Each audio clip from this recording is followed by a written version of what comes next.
Hey y'all, Amy King here, and I want to talk to you today about the book The Slight Edge by Jeff Olson.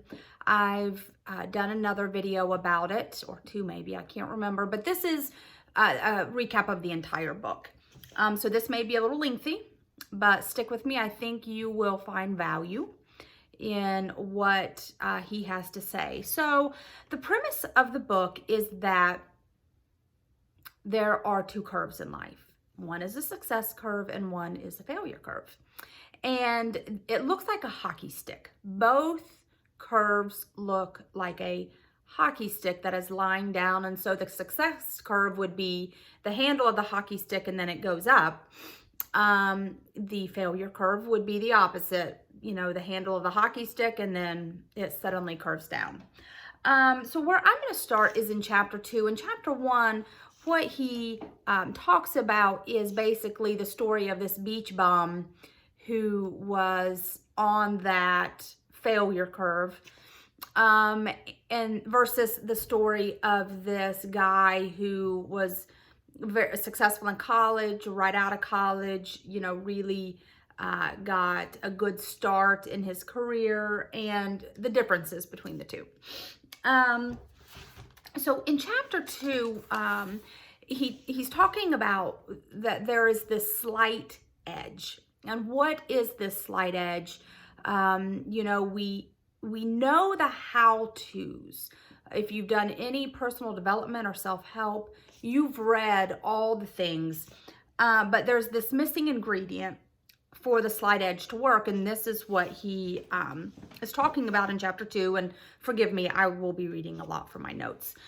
What he says the secret ingredient to success is your philosophy, meaning changing the way you think about small everyday things.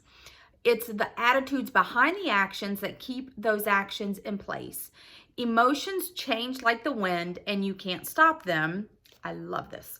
Emotions keep moving. That's why they are called emotions, not standing stills. I chuckled when I read that. So basically, you can't dictate how you feel. You feel how you feel. So your philosophy is what you know, how you hold it, and how it affects what you do. It's how you think about simple everyday things. So it's the things you love to do or the things you don't like to do.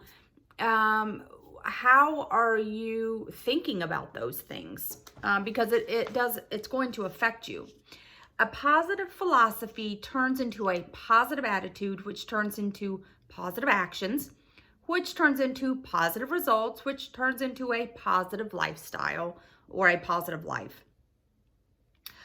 He gives a example of a life philosophy, and it's from Thomas Watson, the founder of IBM. And Thomas Watson says the formula for success is quite simple. Double your rate of failure. So that was the philosophy by which Thomas Watson found his success and lived his life. Jeff says, have you ever heard the expression failure is not an option? Well, reality check, failure better be an option, because whether or not you consider it an option, it is going to happen. You just have to get comfortable with failure because it's going to happen. In chapter 3, he is talking about the choices that we make. And he says most people don't stick with the simple daily disciplines it takes to get where they want to go because they don't know how to look ahead far enough along the curve to see the results they are creating. And he's talking about that success curve or that failure curve. That the hockey stick handle, it can be a really long time before we suddenly hit the upswing and we begin to see the results of all the actions that we have been taking over time. And so in the chapter, he's talking about the choices that we make. We have to be able to see far enough down the road to see where those choices are going to take us, and what results are those choices going to have. So today, it doesn't really matter if I open the pantry door and get out the cookies. If I'm on a diet today, it doesn't really make that big of a difference. But if we keep making that choice over time, it's going to make a real big difference here in the next few months or years. So chapter 4, he's talking about, the title is Master the Mundane. And what he says is, perseverance is a great substitute for talent. In the book, The Millionaire Next Door, the secret that those people mastered was the mundane. Being able to do the mundane things over and over and over, because it eventually brought them to success.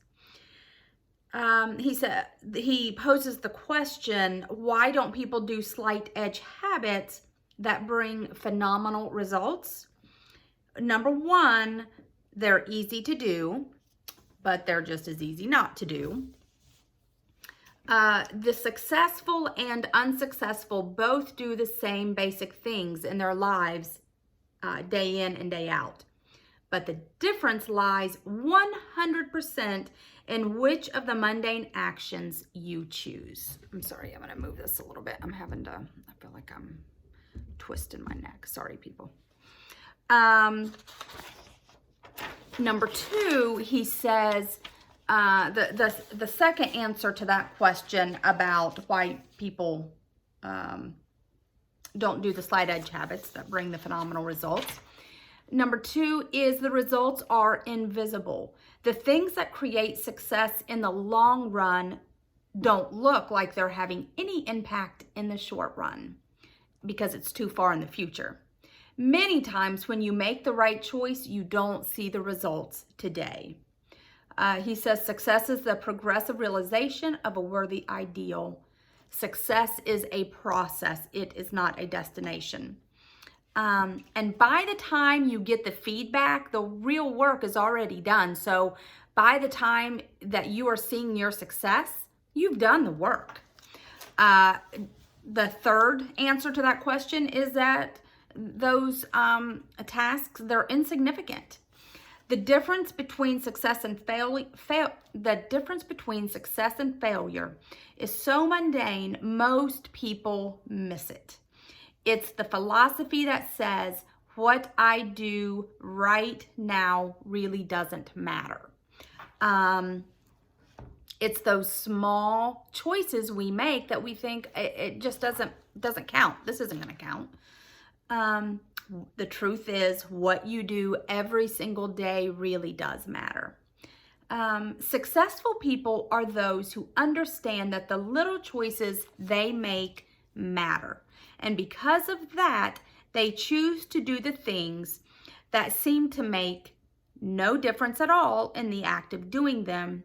And they do them over and over until the compound effect kicks in. Because that's what all of this is about, is this compound effect. He tells 2 parables, one about 2 frogs in this bucket of milk, and they've somehow hopped in, they can't get out, these 2 brother frogs, and you know, the poor little frogs, they are just paddling their little feet, and the one frog tells his brother, you know, brother, I give up, I can't do it anymore, we are never going to escape. And he sinks to the bottom and he dies in the milky substance. The second frog is thinking, I can't die like this. I don't want to be found dead in the bottom of a milk jug. And so he just keeps paddling those little feet until at one point he realizes that he's not having to paddle so hard, and he looks down and realizes that now he's in a bucket of butter. You know, he's churned so hard that he's turned that milk right into butter. And so pretty soon it's stiff enough butter, he can just hop right out. So he talks about that. He talks also about a water hyacinth and how, you know, in a pond, there's this water hyacinth, and I may be getting this wrong. I would look, but I loaned my book out. But that, you know, this water hyacinth, day after day, it's sprouting these little seeds, but you can't even see it, these blooms or whatever, and you can't see it. And day after day after day until, you know, day 28, all of a sudden, this water hyacinth is now covering this pond because suddenly all of these little blooms that it has sprouted have grown and the entire pond is covered. You'll need to read the book for that one because I didn't tell it very well, but that's what he's talking about in the compound effect. Chapter 5, he says you have to slow down to go fast. He says the slight edge requires only minuscule contribution from you, and yet it offers a gigantic return. The universe supplies the rest of the equation, and the force that it uses is time. Time is the force that magnifies those little, almost imperceptible, seemingly insignificant things you do every day into something titanic and unstoppable. This is a natural progression in life.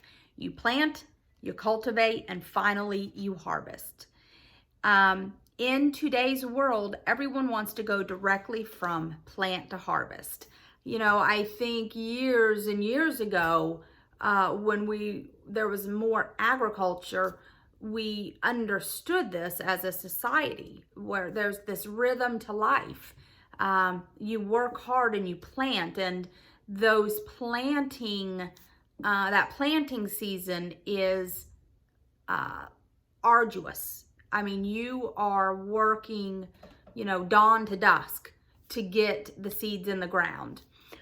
But then you go into this cultivating season that is equal. It's long, you know, it's longer than the planting season, you know, and you're going through this cultivating season where really for a very long time you're not seeing anything because all of the work is taking place underground, and then you see these little tiny results, you know, the little tiny buds, and then it grows and it grows, but it takes quite a long while until finally it is time for harvest, and all of a sudden you have this massive harvest.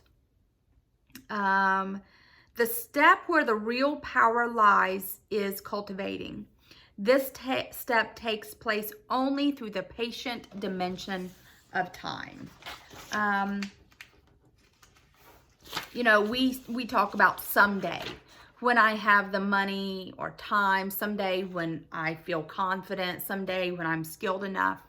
He says someday doesn't exist. It never has, and it never will. There is no someday. There is only today. When tomorrow comes, it will be another day. And sorry, I skipped into another chapter here. This is, I believe, chapter 5. Don't fall for the quantum leap. He says the myth of our culture is the giant step, the larger than life leap, the heroic effort. Anytime you see what looks like a breakthrough, it is always the end result of a long series of little things done consistently over time. No success is immediate. No collapse is sudden or precipitous. I think we a lot of times do realize that success isn't just overnight, but neither are the collapses. You know, those collapses have been coming. He says a true quantum leap is what happens when a subatomic particle suddenly jumps to a higher level of energy.